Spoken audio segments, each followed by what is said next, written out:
नमस्कार साथियों, मैं हूं दिलीप चौधरी और आप सभी का मेरे साथ मेरे YouTube चैनल पर बहुत बहुत स्वागत है।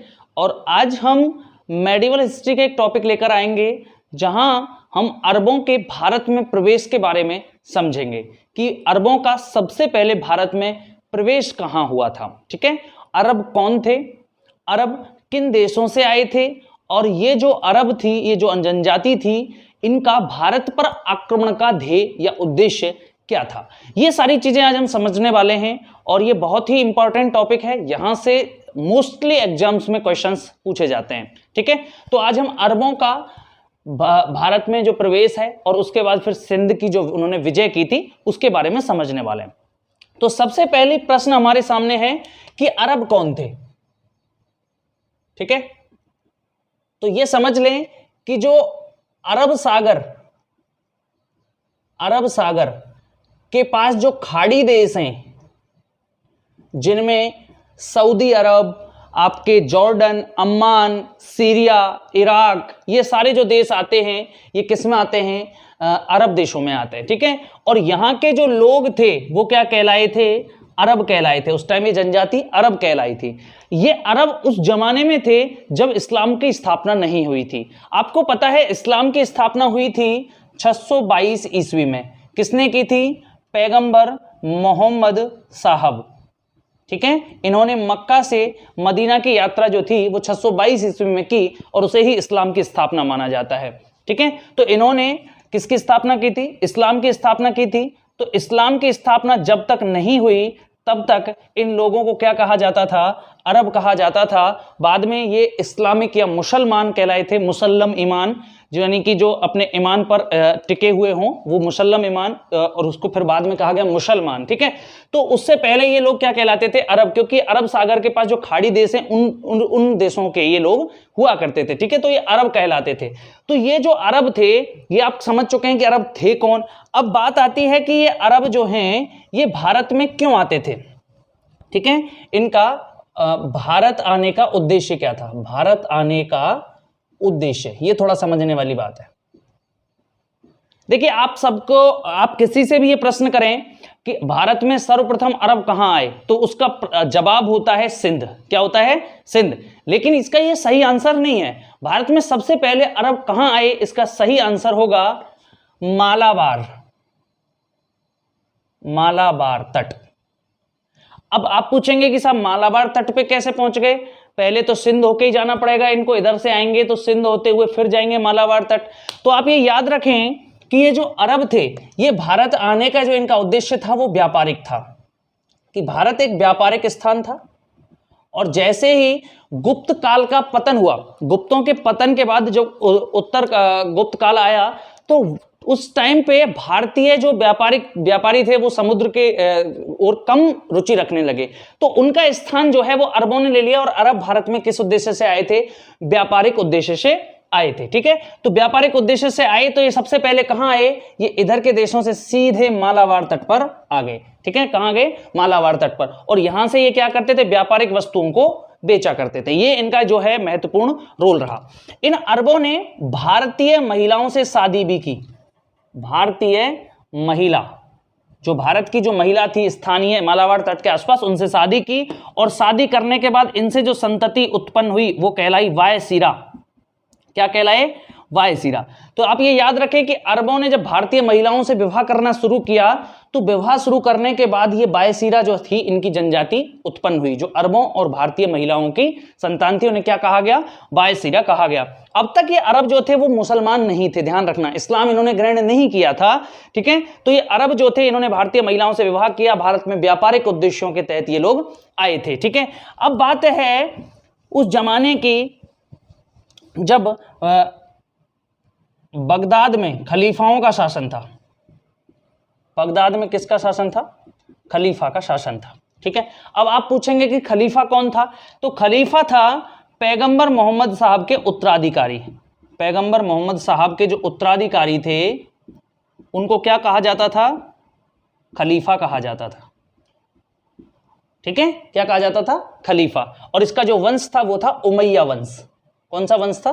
उमैया वंश के खलीफा उस जमाने में हुआ करते थे।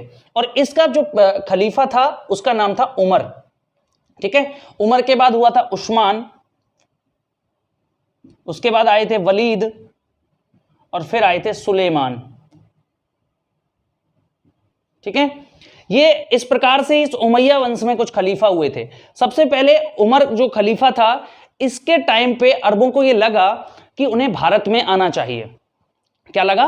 कि उन्हें भारत में आना चाहिए और भारत पर अधिकार करना चाहिए। तो इसने 636 ईस्वी में एक सैनिक टुकड़ी भारत पर आक्रमण के लिए भेजी थी, और यह सैनिक टुकड़ी भारत पर अभियान तो इसने किया, लेकिन ये सफल नहीं हो पाई। तो बाद में उस्मान जो दूसरा खलीफा हुआ, उसने 647 ईस्वी में एक दूसरी सैनिक टुकड़ी कहां भेजी? भारत की तरफ भेजी, सिंध की तरफ भेजी, क्योंकि सिंध इनसे लगता हुआ हिस्सा था, तो सिंध की तरफ इन्होंने भेजी।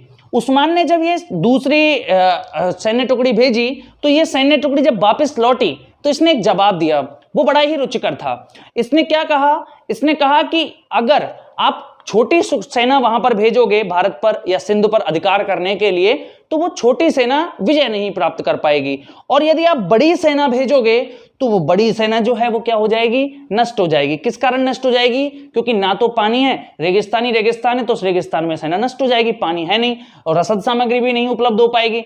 तो उस्मान खलीफा के टाइम पे क्या कहा गया? सेना जो अरब सेना का जो मुखिया वहां पे गया था, उसने क्या कहा कि छोटी टुकड़ी तो विजय प्राप्त नहीं कर पाएगी और बड़ी टुकड़ी को रसद सामग्री और पानी की कमी के कारण वैसे समाप्त हो जाएगी, यानी भारत पर अधिकार करना संभव नहीं है। उनका सीधा सीधा मानना यह था। इसलिए उस्मान के बाद किसी भी खलीफा ने भारत की ओर कोई रुचि नहीं ली। बाद में खलीफा बना वलीद, जो 705 से 715 ईस्वी तक खलीफा रहा। वलीद के टाइम क्या हुआ? वलीद के टाइम एक इराक का प्रांतपति था, उसका नाम था अल हज्जाज। क्या नाम था? अल हज्जाज। इराक का प्रांतपति, यानी खलीफा ने इराक का शासन किसको सौंप रखा था? इस अल हज्जाज को सौंप रखा था। इस अल हज्जाज से कहा कि आप जो है वो सिंध के तरफ रुख करिए और भारत के कुछ क्षेत्रों को जीतिए, क्योंकि भारत के पास उस टाइम व्यापारिक रूप से भी सबलता थी, आर्थिक रूप से भी भारत बहुत समृद्ध था। इसके अलावा भारत की एक भूमि जो थी वो इस्लाम धर्म के प्रसार के लिए महत्वपूर्ण जगह हो सकती थी, क्योंकि भारत में जनसंख्या भी बहुत मात्रा में थी। तो इस्लामिक जो ये खलीफा थे, ये चाहते थे कि भारत में भी इस्लाम का प्रचार प्रसार हो, और इन्होंने इस्लाम के प्रचार प्रसार के लिए एक नया रास्ता चुना। और धर्म तो क्या करते थे? अपने प्रतिनिधियों को भेजते, जिसको पसंद आया धर्म ग्रहण कर लो। ये क्या करते? किसी भी क्षेत्र पर अधिकार करते और फिर वहां पर अपने धर्म का प्रचार प्रसार किया करते थे। तो ये इनका रोल उस जमाने में था। तो इसलिए इराक के प्रांतपति अल हज्जाज ने सोचा कि मैं भारत पर आक्रमण करूं, लेकिन आक्रमण करने के लिए उसने दो अपने कह सकते हैं सेनापतियों को भेजा, जिनके नाम थे बुदेल और उबैदुल्लाह।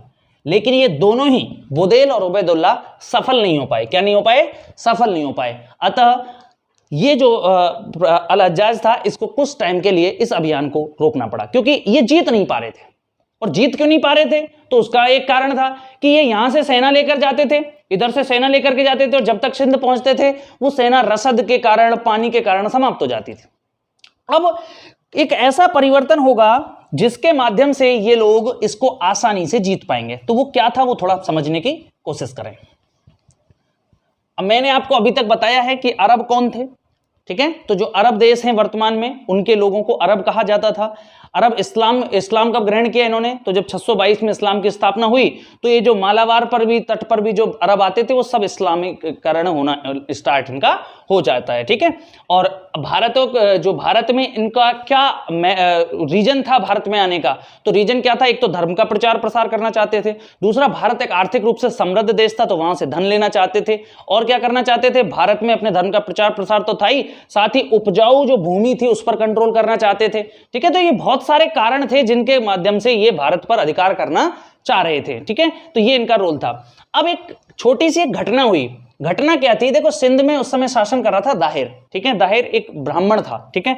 और इधर सैरेन द्वीप यानी कि श्रीलंका, श्रीलंका में क्या हुआ, एक कोई भी दुर्घटना हुई, समुद्री जहाजों में दुर्घटना हुई, और ये समुद्री जहाज की जो दुर्घटना हुई इसमें क्या हुआ, जो पुरुष थे वो लोग मोस्टली मारे गए, बचे कौन, बच्चे और महिला, वो कहां रह गए, वो सैरेन द्वीप यानी श्रीलंका में ही रह गए, सैरेन द्वीप यानी कि श्रीलंका में ही रह गए। अतः श्रीलंका के शासक ने फैसला किया कि क्यों ना इन बच्चे और महिलाओं को वापस कहां भेजा जाए, अरब देश भेजा जाए। तो इसलिए इन्होंने इन बच्चे और महिलाओं को अरब देश भेजने के लिए जहाजों को भेज दिया। अब ये जहाज जो थे वो कैसे आते थे, यहां से निकल के आएंगे देवल बंदरगाह पे। कहां आते थे, देवल, ये ठट्टा जो क्षेत्र है सिंध में वहां पे पड़ता है। तो इस देवल बंदरगाह पर जब ये आए तो यहां पर समुद्री लुटेरों ने क्या किया, इस देवल बंदरगाह पर इन बच्चे और महिलाओं वाले जहाज को लूट लिया, और इसमें बहुत सारे बच्चे और बहुत सारी महिलाएं जो है मारी गई। तो ये जब हुआ तो ये खबर पहुंची कहां पर, खलीफा के पास। खलीफा ने किसको आदेश दिया, प्रांतपति को। प्रांतपति का नाम क्या था, अल हज्जाज। अल हज्जाज ने किसको आदेश दिया, दाहिर को। दाहिर से कहा कि आपके क्षेत्र में ये लूट हुई है, आपके क्षेत्र में हमारे बहुत सारे नागरिक मारे गए, पहले भी मारे जाते रहे और अब फिर मारे गए हैं, अतः आप इसकी जिम्मेदारी लीजिए और ये हमें आश्वासन दीजिए कि भविष्य में ऐसा कुछ भी नहीं होगा, और ये भी हमें बताइए कि इसका कितना हर्जाना आप इन लोगों को देंगे। तो दाहिर जो था, दाहिर ने मना कर दिया कि मैं कोई हर्जाना तुमको नहीं दूंगा और ना मैं कोई आश्वासन दूंगा, मेरी कोई रेस्पॉन्सिबिलिटी नहीं है। एक राजा के तौर पर दाहिर का यह जवाब इनको पसंद नहीं आया, लेकिन एक दूसरे देश के राजा के नाते दाहिर का जवाब ठीक भी था कि भाई आप लोग इधर आते ही क्यों, हमारे देश की तरफ जब तुम्हारे लूटपाट तुम्हारे साथ हो रही है, इंडिया के लोग भी तो इंटरेस्ट नहीं रख रहे समुद्री व्यापार में, तुम लोग ही क्यों रख रहे हो, जब व्यापार में इंटरेस्ट रख रहे हो तो फिर मरो। इसका कहना यह था दाहिर का, ठीक है। तो इसलिए दाहिर और प्रांतपति अल हज्जाज के बीच शत्रुता हो गई। तो अब दाहिर ने क्या किया, दाहिर ने अपने आप को जो है पूरी तरह से सबल नहीं कर पाया, वो क्या अपने झगड़ों में लगा हुआ था उस जमाने में। वो अपने झगड़े क्या थे, तो मैं आपको बताना चाहूंगा कि सिंध में जो वंश था उसका नाम था चच।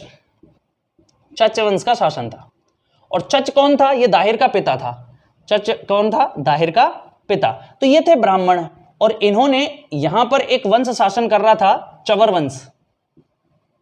वंश जो शूद्र था। इसका जो शासन था इन्होंने उखाड़ फेंका और अपना शासन स्थापित किया। इसलिए इनको बार बार, दाहिर को बार बार जो है विद्रोहों का सामना करना पड़ रहा था। तो ऐसे विद्रोहों के टाइम में ये जो अरब थे, इनके प्रति कोई भी नीति नहीं अपना पाया, और ये पूरी तरह से अपने राज्य पर ही फोकस कर रहा था। ऐसी स्थिति में क्या होता है कि जो प्रांतपति था अल हज्जाज, उस टाइम खलीफा का नाम क्या था, वलीद, ठीक है, ध्यान रखना, खलीफा वलीद था, और अल हज्जाज ने मोहम्मद बिन कासिम को भेज दिया।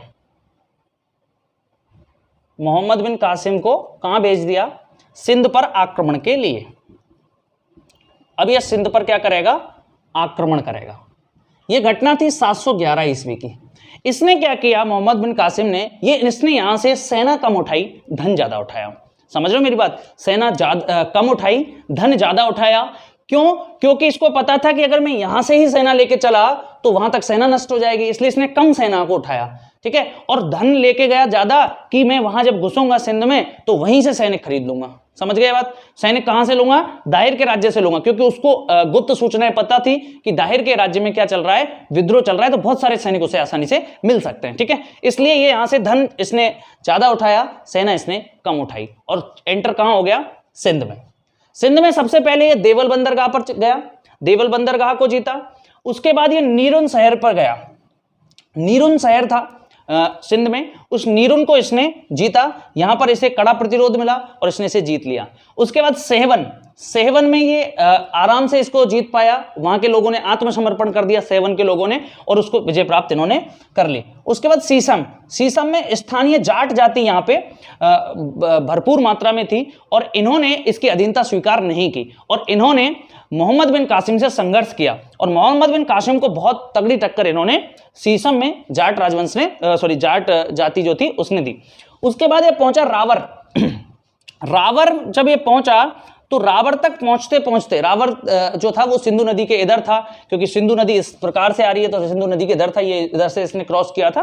तो रावर जब ये पहुंचा तो रावर पहुंचने में जो इसने नदी पार की थी उसमें इसको स्थानीय जाति ने बड़ा सपोर्ट किया था। यानी स्थानीय जो लोग थे वो यानी कि दाहिर से खुश नहीं थे संभवतया, या फिर उन्होंने पैसों में बिक करके इसको नदी पार करवाई हो, जो भी रहा हो, ठीक है, जो भी कंडीशन थी। तो इसने सिंधु नदी को पार कर लिया और सिंधु नदी को पार करके कहां पहुंच गया? रावर। रावर में इसका सामना हुआ, कासिम का सामना हुआ दाहिर से। किससे हुआ? दाहिर से हुआ। और दाहिर और कासिम यहां पर युद्ध हुआ। रावर का युद्ध से इतिहास में पढ़ते हैं और यह युद्ध कब हुआ? 712 ईस्वी में। कब हुआ? 712 ईस्वी में युद्ध हुआ। और इस युद्ध में जो दाहिर था यह क्या हो गया बच्चों? यह पराजित हो गया और मारा गया। कासिम की इसमें विजय हुई। मोहम्मद बिन कासिम क्या हो गया? विजित हो गया। मोहम्मद बिन कासिम जो था वो जीत गया। ठीक है, अब मोहम्मद बिन कासिम ने क्या किया? इब्ने कासिम ये कौन था? इब्ने कासिम एक इसका कह सकते हैं इसका अधिकारी था और इसने इसे प्रशासनिक प्रबंध के लिए यहां पर नियुक्त कर दिया। ठीक है, तो यहां पे जो प्रबंध किया गया सिंध में वो किसने किया? इब्ने कासिम ने। मोहम्मद बिन कासिम ने नहीं किया, इब्ने कासिम ने किया। ठीक है, ध्यान रखेंगे। तो आपसे पूछे सिंध का प्रबंध किसने किया? तो इब्ने कासिम ने किया था। क्लियर? अधिकार किसने किया था? मोहम्मद बिन कासिम ने किया था। मोहम्मद बिन कासिम ने कहां पर आक्रमण किया था? सिंध पर आक्रमण 711 में किया था और 712 में इसने विजय प्राप्त की थी। इसने कौन कौन से शहरों को जीता? तो नीरून को जीता, सैवन को जीता, सीसम को जीता, रावर को जीता। रावर के बाद ये आगे बढ़ा, चूंकि यहां पर दाहिर की मृत्यु हो चुकी थी, दाहिर लड़ते हुए वीरगति को प्राप्त हो गया था, तो उसके बाद ये आगे बढ़ा और आगे इसने आलोर जो इनकी राजधानी थी, इनकी राजधानी कौन सी थी? आलोर या ब्राह्मणाबाद, क्योंकि ब्राह्मण थे इसलिए ब्राह्मणाबाद या आलोर जो इनकी राजधानी थी, इस पर अधिकार कर लिया। यहां पर अधिकार कर लिया तो इसकी जो रानी थी दाहिर की रानी, तो दाहिर की रानी ने क्या कर लिया? यहां पे दाहिर की रानी ने जौहर किया। रानी ने जौहर, जो भारतीय इतिहास का पहला जौहर है, भारतीय इतिहास का पहला जौहर। अब तक किसी भी महिला ने जौहर नहीं किया था। जौहर क्या होता है?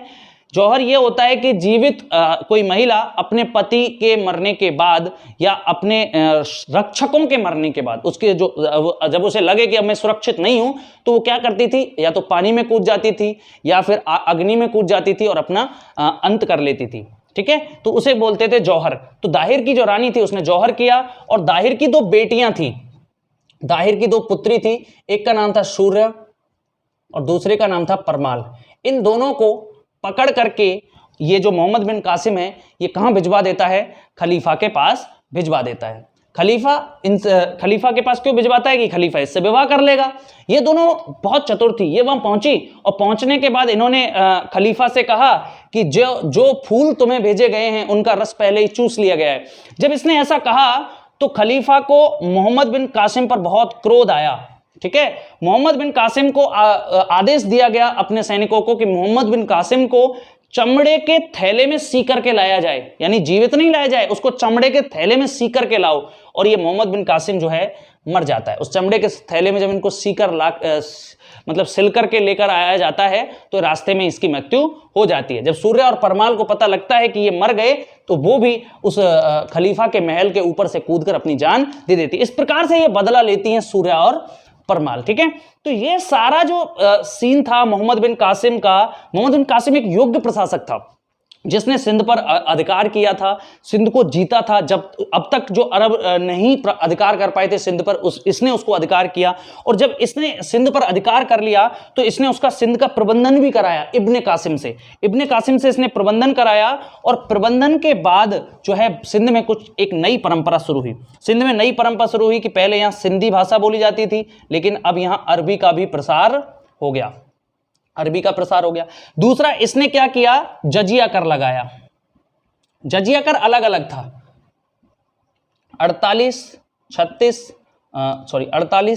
24 और 12 दिरहम, ये जो है जजिया का रेट था। दिरहम क्या था? दिरहम इनकी एक मुद्रा थी कि भारत में जब अरब आए थे तो अरबों की मुद्रा क्या थी? दिरहम। ठीक है, दिरहम क्या है? सोने की मुद्रा होती थी, ये सोने की मुद्रा, ठीक है। जैसे हम यवनों की एक मुद्रा पढ़ते द्रह्म, ऐसे ही दिरहम जो है वो किनकी मुद्रा थी? ये अरबों की मुद्रा थी। और 12 दिरहम जो थे ये तो किसका टैक्स था? 12 दिरहम टैक्स था जो मतलब गरीब लोग थे, ठीक है। 24 दिरहम टैक्स था जो मध्य वर्गीय थे। उच्च वर्गीयों का टैक्स था 48 दिरहम, ठीक है। ये इसका सीन था। तो इसने जिजिया कर या जजिया कर लगाया। जजिया कर क्या होता था?